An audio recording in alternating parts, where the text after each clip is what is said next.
There was a big sound in the third of the bye rounds as Port Adelaide Power ascended the high ground. The Cats' final chances cracked with Pat's rib, while the Dockers may as well have worn a bib. The Tigers of old were strong and were bold, with Jaden Short's goals both long and like gold. Carlton hit back with a quality win as Stewie Dew worries about saving his skin. Gazball beat Bazball for a huge Aussie victory, and Rabs and Daisy to Europe to take in some history. So, to stop our numbers from falling down, we made a quick call to Nate Brown.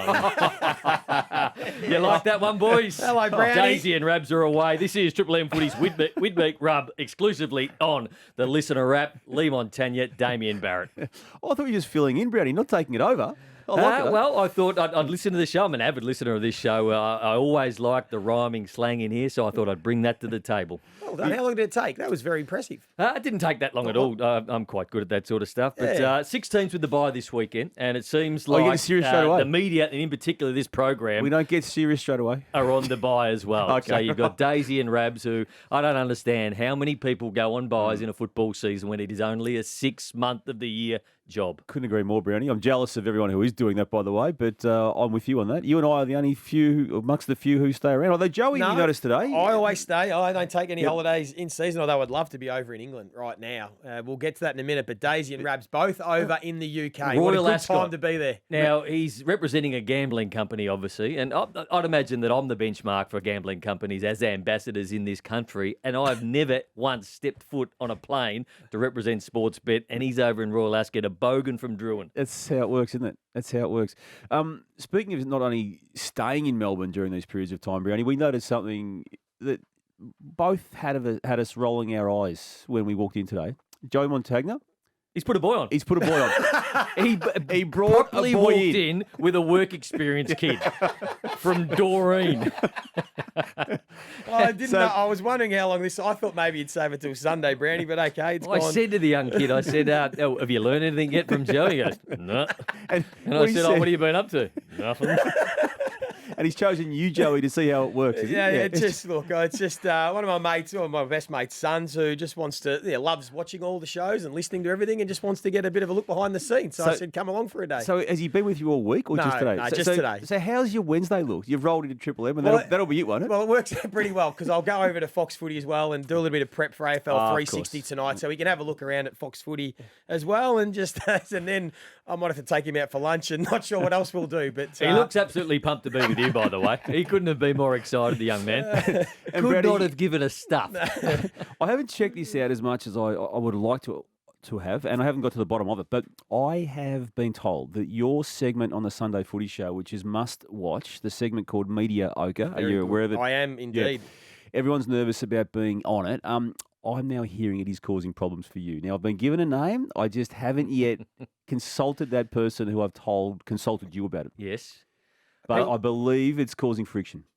You've got to take it with what it is. It's tongue-in-cheek. We're all in the media. Everyone makes mistakes, and sometimes you just like to pick up on those mistakes like we do in the Triple M box. Now, I don't think other stations and other media outlets enjoy the mistakes as much as what we do. No. And somebody came in to the Triple M box on Sunday and may have questioned why I would put him or her on.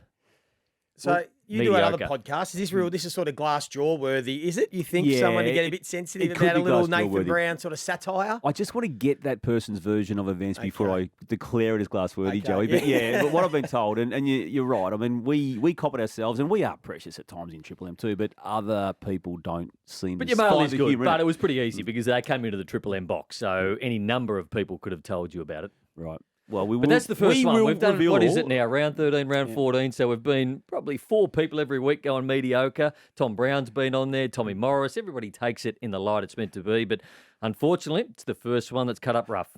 Got to have a thick skin in this caper. We do it Triple M. And Brownie, I would love to see if you can somehow get our man, Damien Barrett, into Media-Ocre. I would Don't love to worry. see. Have you heard of AI and Chat GPT or whatever it is? So Yeah. we've got a young man who's a whiz at that called Connor, and he came up with Hang on, you're now washing your hands of your content? No, we're a team. We're a team. He We're a almost threw team. Connor So under he the come bus up. then, didn't he? He puts this into a search engine. I don't know how he does it, but he's come out with Nathan Buckley, and he's put in words that Nathan Buckley uses over and over again.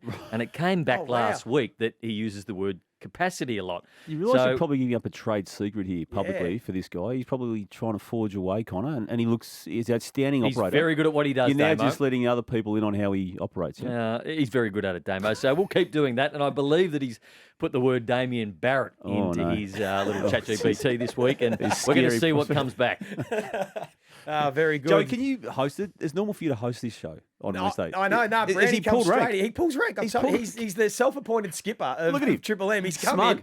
in. He did his own poem. Didn't tell anyone he was doing it. Now he's hosting. And of Well, course, did you have a rhyme ready to go? Sorry if I jumped in too quick. No, that's fine. No, I did, but that's all right. You go with it. That's all fine. Hey, did anybody stay up to watch the cricket last night? Because a historic night for the Australian team. Did you do it, Damo? Days 1 to 4 got me, Joey. I was invested totally in it, but I had the TV on last night while I was in bed, but I missed the moments, so I'm not the one to soak it up as it unfolded. I've obviously caught up with what's happened and how good, but no, I missed it. What about you? I actually did. It worked out really well. I've got a bit of a sick household at the moment, so the kids went and slept with my wife in the bed, and I was out on the couch with the doona, and I had a little nap when it was the rain delay, and then I had another nap after. I watched the first hour, but Kawaja was very boring, and I thought, gee, this is going to be a long, slow day. So I went back to sleep, woke up at about 3:15, Browny, and I was able to watch the last hour and 20 minutes, which was captivating, and I'm glad I did. It was an awesome performance. When Test cricket's played like that, it's great. There's been so many boring tests, but when Australia play England, it just seems like it elevates a lot.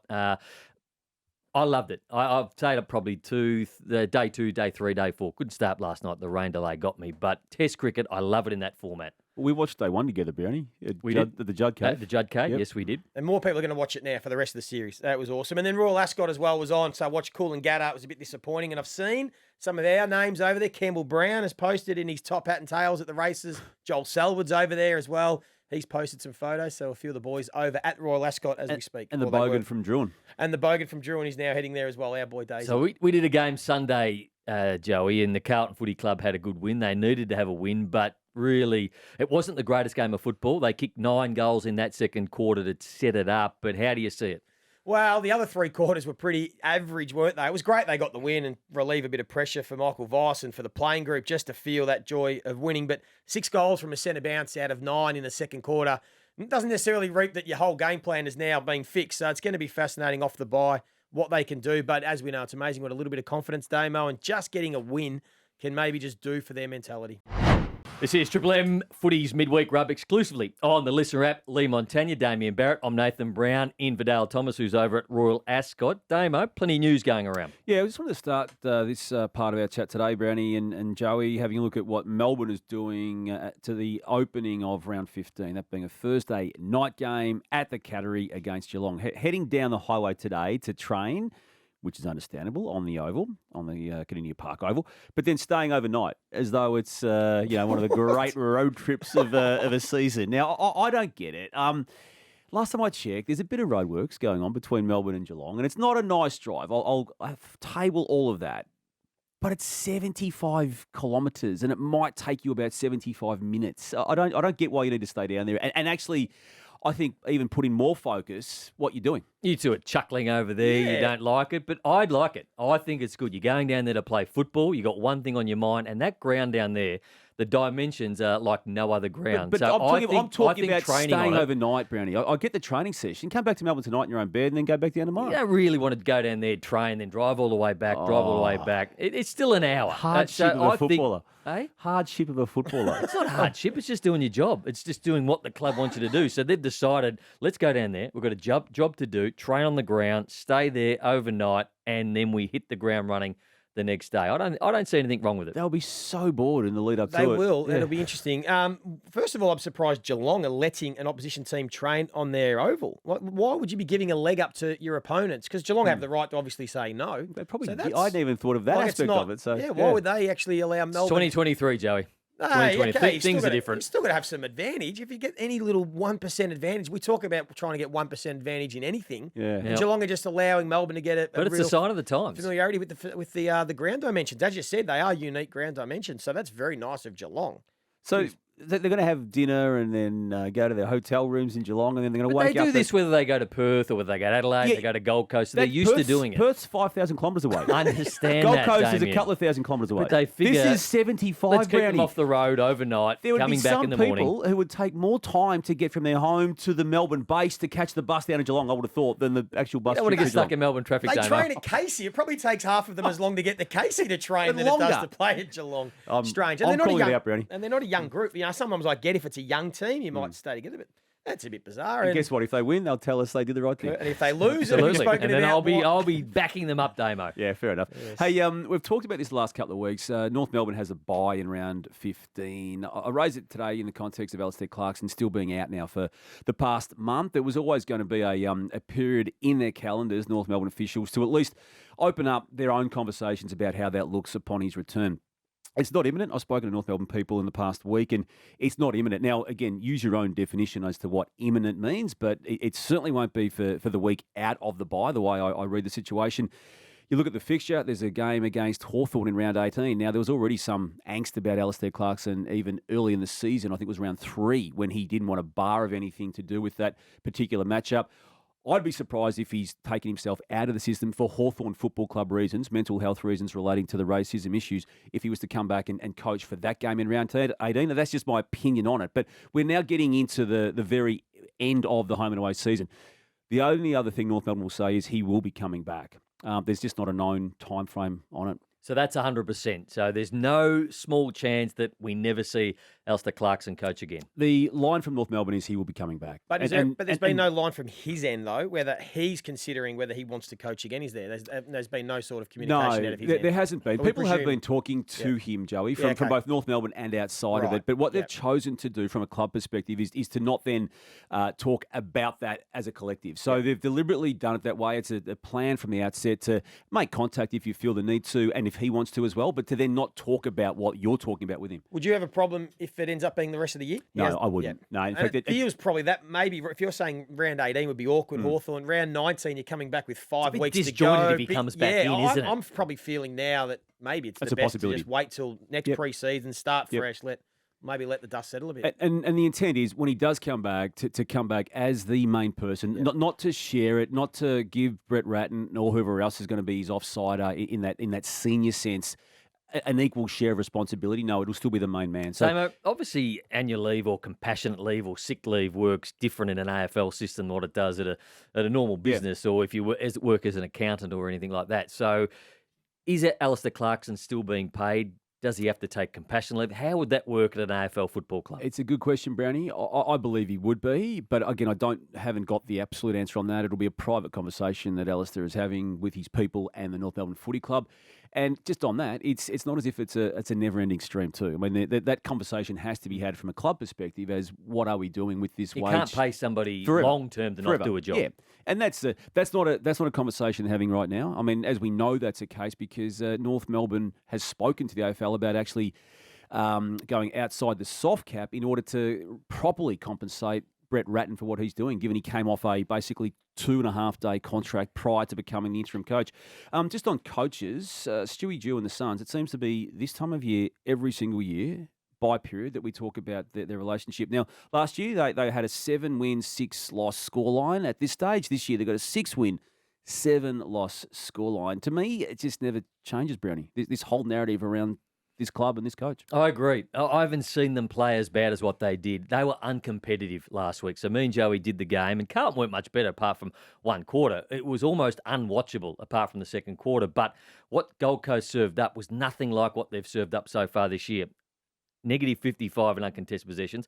They lost the disposal by 70, but still had 18 less tackles. And then I see that one of their leaders, Sam Collins, said, you guys, being the media, would be out of a job if there isn't a narrative every week. Well, your coach is going to be out of a job if you continue to put up performances like that and then defend it and go, oh, it was just a blip on the radar, like he said. It was disgraceful last week. And they brought it on themselves, didn't they? They brought it on themselves, this narrative with their performance. So that's the facts. And really now we're just going to have to wait and see whether it is the narrative that's been the same as every other year, Damo, or whether they can turn the tide. So there's not much else we can do except sit and wait, and it's in their hands. It's their destiny, whether it's the narrative or not. So it'd be fascinating. And they've told us now constantly this year they're ready for that moment. Yeah. They're ready for that destiny to take its place in the finals in 2023. And I think we all got sucked in and felt maybe this was the year that they were ready. A couple of big wins in Darwin against some strong opposition made us feel maybe now they do have more substance as a club. And they're up for it too. They're up for those games. And then they come to Melbourne and play a game at the MCG a few weeks ago against Richmond. Play really well. Yeah. Then they come up against Carlton. He doesn't need to be a motivator, Stuart Dew. All the work's been done. It's then up to the players. That's their mindset going into a game. If they can do it in Darwin, they can do it on the Gold Coast. Come to Melbourne and do the same thing. Don't let your coach down. Yep. All-Australian captaincy, it's something that the selectors, once they choose the team, have been prepared to experiment with. And we saw last year Tom Hawkins get the nod as a captain, and that was a reward component to it. We've seen others also who aren't captains of their footy club get it. There's a couple of good captains going around this year who I think would demand the status as the captain of the All-Australian team. Tell me what you think, guys, when it comes to these names. Darcy Moore, Marcus Bontempelli, Toby Green, even Zach Merritt. And I reckon James Sicily and Tex Walker could all be in that conversation. I like the first three of the three. I mean, Darcy Moore, Bontempelli, Toby Green will all make the team. They are all captains. Probably, as much as we'd love to see Toby Green, you'd think with the way they've done the selections in the past, it would be either Bontempelli or Darcy Moore. And, geez, you couldn't argue with either of them. I'm probably leaning towards, has Bont been captain of an All-Australian team yet? No, he hasn't as far as I know. So I think for a legacy piece, you're probably looking at Bont at this stage. Has Toby Green been the more influential captain, though? So if the Giants win, Toby Green has to play well. So he's put his side on his shoulders time and time again, from where he's come from to where he is now. Those other clubs, like Collingwood, gets a lot of help, Darcy Moore. There's a lot of superstars, a lot of leaders. They've got Penderbury, who plays that role as well. Taylor Adams, they've got great leaders. Even the Western Bulldogs have got great leaders as well. I'd love to see Toby Green get it for what he's done for that footy club this year, because I don't think we expected the Giants to be in the conversation of finals. They're only a game out at the moment. Very cool. I like it. Very good, Browny. That's it. We're going to head to a break. Coming up is fair income or Fugazi. This is Triple M's Midweek Rub, exclusively on the Listener app. This is Triple M Midweek Rub, exclusively on the Listener app. Lee Montagna, Damien Barrett, Nathan Brown, and this man. Now on the Midweek Rub, it's or Fugazi, it's a wazi, it's a woozy, it's a... Brownie didn't actually intro me, so I'll intro myself. My name's Rudy. I'm here to do the fair dinkum of Fugazi's in Rabsy's absence. Joey, I'll kick off with you. Hello, Rudy. Hello. How are we all? Liam Jones is the player the Bulldogs could least afford to lose. Yeah, the boys might have a different view here, but I think that's Fugazi. I probably don't think Liam Jones has been the Superman that maybe some people have made out this year. He's a very good defender. They've got some other players that can play in defence. Aaron Norton could play in defence. I would have thought Marcus Bontempelli would be a bigger out for the Western Bulldogs than Liam Jones. Fugazi for me too. Tim English, Marcus Bontempelli. All right, fair enough. That's been shot down then. No, it's a good one. No. It's Rudy, is it? Yep. Yeah. And I'm Damien. I'll go to you, Brownie. The bye has come at a bad time for Carlton, momentum-wise. They would love to have kept rolling after that win. I think that's Fugazi. They don't have much momentum at the moment. They played one good quarter of football against the Gold Coast Suns. They need a little bit of time off to reset their game plan. Good start, Brownie. I like it. Strong. Into the mode of this already, Brownie. I like it. Thank you, Damien. Damo, I'll go to you next because I know you love this subject. Essendon should change their logo, not because it's offensive, but because it's really old. Fugazi, Roots, I don't know what footy clubs do at the best of times, and when you start looking for problems that don't exist, I think you're on a fast track to nowhere right now. So I don't get it. I get trying to become a better workplace. I get trying to make your environment better, but I just sometimes boggle the mind when I see some clubs' pursuits of certain things that really don't matter. But can I say, hasn't every club changed their logo? Like if we watch the 1988 highlights package of every team, they've all got different logos to what they had in the 90s. Like the Hawks logo's different, the Saints logo's different. So why is it a big deal? No, but go and change Oh, it. you just mean just go and do it. Just go and change it and tell the supporters what you're doing. Yeah. Don't invite them to have an opinion on But it. it is the reason why they're changing it. Some clubs just evolve where Essendon are worried about what it looks like being a bomber plane. Right. Okay. That's what I think people are upset about. Yeah. And that is idiotic. Oh, yeah. Finally, this club has got itself right after 20 years of not getting itself right, and we try and create something that just might cause some confusion and a hassle for a club that's trying to make the finals and could win one. Joey, I'll go to you next. Brisbane, we won't learn anything about them until September. Yeah, that's a fair income. That's fair income. A bit like the Gold Coast Suns. What are we going to learn until we find out? Brisbane are just in a holding pattern until finals time. We know they're a top 4 team. We know they're going to win a lot of home and away games. We know they'll win at the Gabba. We know they're a very good side. The only question mark for them is going to be what happens in finals. So until then, we just sit tight and wait. That's fair income. Yeah, I agree with that outcome. We saw them win 2 finals last year, and they were able to do it away from home. But until we get there again this year, we're going to have the same question marks, and they keep giving us reasons to have those question marks. Damo, I'll go to you next. I've got a couple of pieces of audio to play you, and then I'll ask the question. I don't really see there being confusion. I think at the moment the penalties are, or the sanctions are in the right spot. But as we do every year, at the end of the year, we'll review how the season's gone and where we want to go. So it doesn't necessarily mean we'll stay in the same spot. So that was Andrew Dillon talking about dangerous tackles, and this is Nick Rewalt on Listeners Footy Talk yesterday. Don't treat us like idiots. Take us with you, and don't tell us there's not confusion, because there is. You know, like the average footy fan is a smart football person, and they know when they're being told one thing when another is occurring. So the question is, Rui is right, and the AFL is treating fans like idiots. I hate agreeing with Rui over Andrew Dillon, but that is fair dinkum, because Andrew Dillon, while he's got the right to defend what the AFL is doing on this, and I like what they are doing. And you do work for the AFL. Yeah, that's why I said I hate doing this, Benny. Yeah, just remember but that. I also do say what I think, and regularly it's critical of the AFL. And while Andrew Dillon highlighted a couple of players who were supportive of the messaging around it, there's hundreds who aren't, and other people aren't. So what I will say about this, though, is behaviour is being changed inside this time frame of this year. Now, it's been a messy first half of the year, and I still can't get how James Sicily got 3 weeks. If it was 1 week, I don't think we'd be talking about it, but he got 3. But we have changed behaviour, and there's only been 30 or so tackle incidents out of the 1,500 tackles that we've had. So while there's confusion now, and I think it will continue probably all the way through to the finals and probably inclusive of finals, coming out of 2023, I think the conversation being had the way it will have been had will actually get it right from the start of next season. I agree with you, because if you remember this time last year, Browny, what were we talking about every single week? It was the descent rule. Remember the confusion every week? Can you put an arm up this high? Can you bring it? Can you open your mouth?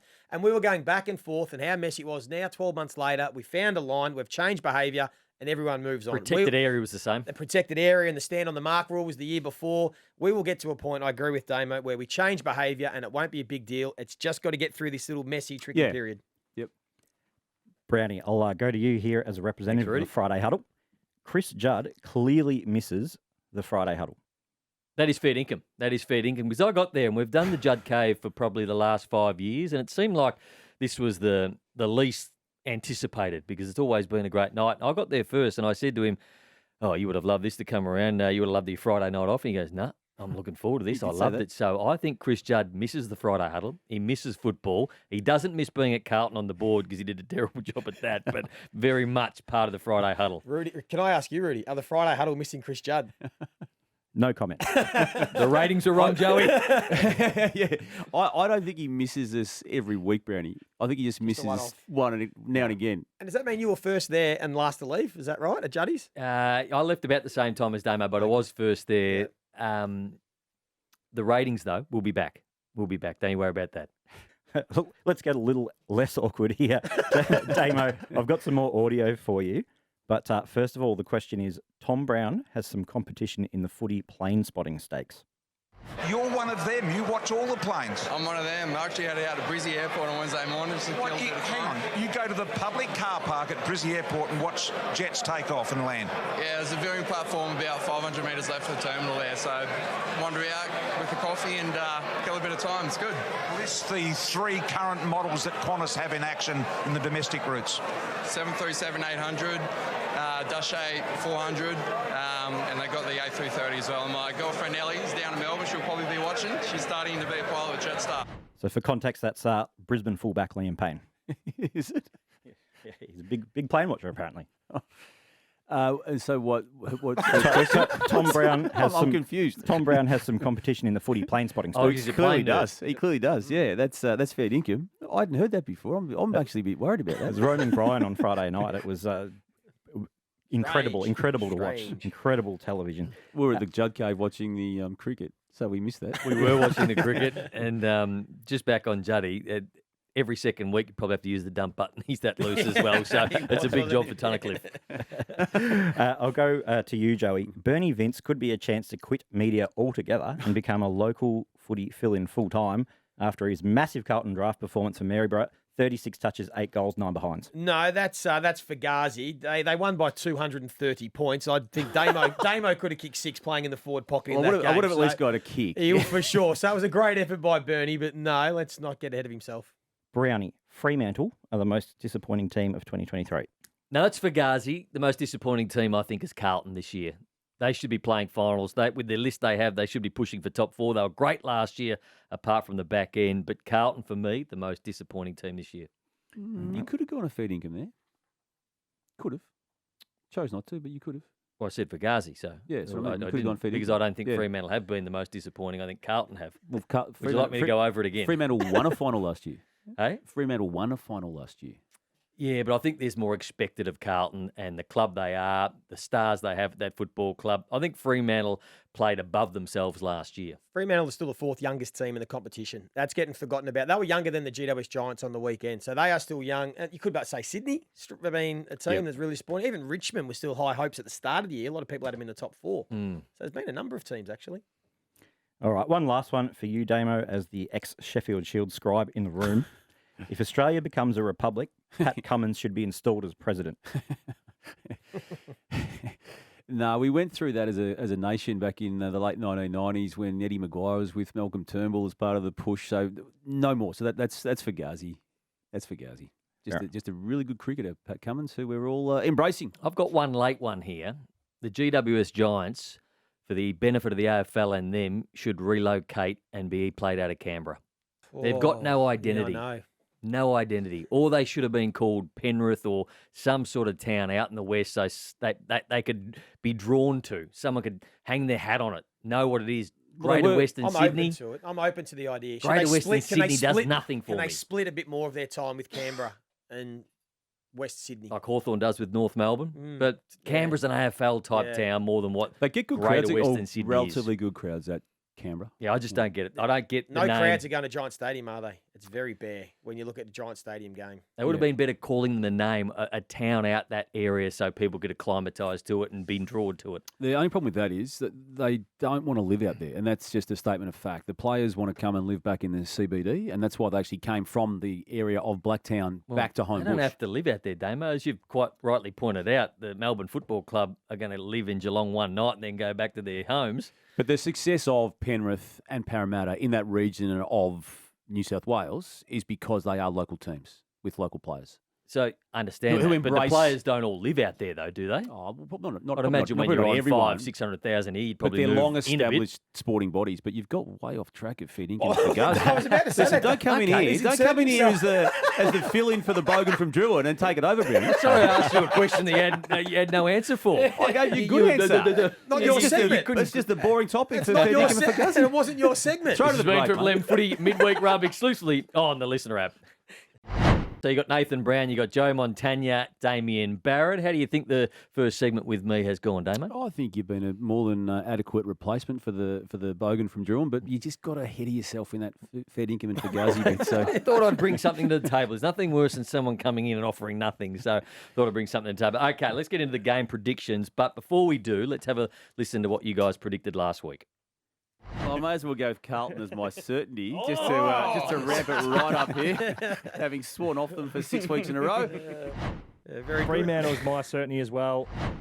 I'm doubling down on my certainty. Fremantle will bounce back and win this. I think they missed Jager O'Meara significantly in that game. They Good weren't point. tough enough around the footy. He's back. I think Fremantle will bounce back and beat the Giants. Reward there for continuing to pick Carlton. That's right. Eventually, it was the Only got it right 6 weeks in a row. It was the roulette wheel. Eventually, Yeah, it was it was, going to land on red. Disappointing Fremantle Brownie, but a lot of 50-50 games this weekend. Well, there's a lot of 50-50 games last week, but there are some this week. The first one is Thursday night, which is an absolute beauty. No Patrick Dangerfield, but Geelong up against Melbourne in Geelong. Yeah, and Melbourne preparing like you've never seen before, 75k and staying overnight. No, I'm just going to give Geelong. I still can't get my head around Geelong not making finals, so they're going to win a couple of big games along the way, and in my eyes, they'll beat Melbourne tomorrow. I'm getting my head around this isn't Geelong of 2022. This is the 2023 version, which is just an average team this year. I think Melbourne are a real premiership threat, so I'm going to think Melbourne should win this. Melbourne have beaten them down there when Geelong have been going much better and they've had a better list as well. So I'm going to go Melbourne. Massive night, Friday night, too, at Marvel Stadium. St Kilda lost last week up against the Brisbane Lions, who've still got some question marks. Spuds match as well, so a big occasion for the footy club. Huge game. I would love to tip St Kilda, but I'm nervous about the Brisbane Lions. They've got a horrible record at MCG, but they have a pretty good record at Marvel, I think, Brisbane. So, danger game, probably Brisbane. Just before we jump into our tips, Brownie and I, on this game, are you worried about the Saints? Oh, no, just in this game. Yeah, no, are you worried about the Saints partially? No, I think it's been, whatever happens from here, it's been a tick for the year. Yeah, I think they've unearthed the young talent. Yep. They've got a game plan that they can go forward with. Yep. So I'd love them to play finals just to tick that box. But no, they've been a win for me this year. Brownie, I'm going to make Brisbane my certainty for the offerings in round 15 to beat the Saints. I am too, Damo. I think Brisbane, with their forward structure, can beat them. They lost to the Bulldogs earlier on in the year at Marvel Stadium, but outside that, have played great football there. The next game is Sydney up against West Coast from the SCG. McGovern back, we're hearing. So does that give West Coast any chance? Potentially Tom McCartan back as well. Not sure yet. Teams aren't out, but it did say that he just needs to pass another test. Heaney Mills as well, potentially. There's a couple of others. So, look, Sydney are just going, but surely they beat West Coast Eagles. Yeah. What'd you say the record off air, Brandon? You said West Coast last 11 games? Plus 40 they've lost by. And Sydney were okay last week. They played at the Gabba, but pushed Brisbane. They only lost by 18 points, which I think is a pretty good effort when you play at the Gabba. Yep. You didn't see that game, though. You were watching the cricket at Judd Cave. I did. I watched the cricket. We made a discussion. We're going to watch the football or the cricket, and everybody wanted to watch the cricket first up. Brisbane, Sydney just didn't really.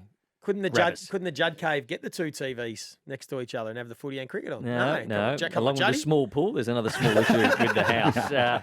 Big game as well. Fremantle up against Essendon Saturday night, Optus Stadium. I'm going to stick with Fremantle. As bad as they've been the past 2 weeks after winning 4 in a row, they've let themselves down in the past fortnight or past 2 matches anyway.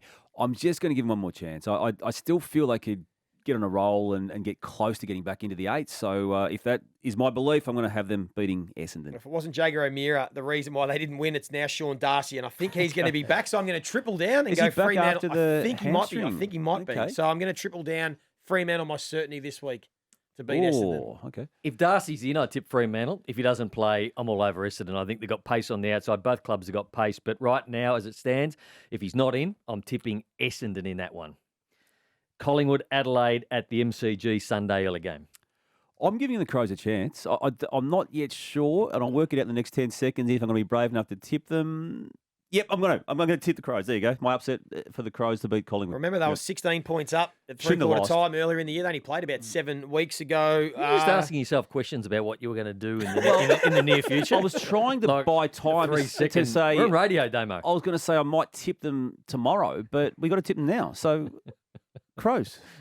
Can't tip against the Pies at the MCG. They should win, but if Adelaide win this, you can guarantee they're in the finals. Pies at the MCG. Adelaide have been flat track bullies this year, and they've won in Adelaide, and they haven't done that much elsewhere. So Collingwood for me. And the last game is only 6 games, Heritage Bank Stadium, Gold Coast up against Hawthorn. And how can you tip Hawthorn or not tip Hawthorn? They've been very good when you not expect them to be, and ordinary when you think they're going to be ordinary. Big wins against St Kilda and Brisbane, but the key to those wins was James Sicily's role in the centre half back position in both of those victories. He's not going to be there for this game and 2 more beyond it. So as bad as Gold Coast was against Carlton, I think they'll get back on the winners list this week. They're going to be my Smoky, the Hawks. I'm just going to give them a chance out of all the games. You're right, Brownie. If they play their very best, the Hawks, their very best is elite, especially through the midfield. So they might be able to touch up the Gold Coast midfield. It'd be disappointing if Gold Coast lose, but I'll give the Hawks a sniff. Yeah, I'm going to go with Gold Coast. Hopefully it is a blip on the radar like they said last week. So Hawthorn a bit up and down for me, playing away. So the Gold Coast Suns, you're confident you're going to get 6? No, not at all. Not this week. No. I barely get 6 out of the 9. So what? I get 6 out of 6. Will you come back next week? I am back next week, so thanks for having me. I will be back next week. One more week. Daisy's away, and I must admit that Rudy did write my poem for me, which was great. So thank you very much, Rudy. Catch every game across the round 15 on Triple M, starting with tomorrow night's clash between Geelong and Melbourne, live from GMHBA Stadium at 7 p.m. with James Brayshaw, Brian Taylor. I'll be down there. Kate McCarthy, Abby Holmes, and Ash Chua. Joey, thank you very much. Damo, thank you very much. Thank you, Brownie. You should go down tonight and stay the night. before the game. Just to prepare for the Yes, game, you do it reckon? properly. Yeah, well done. I think Melbourne win that game too. This has been Triple M's Midweek Rub exclusively on the Listener app.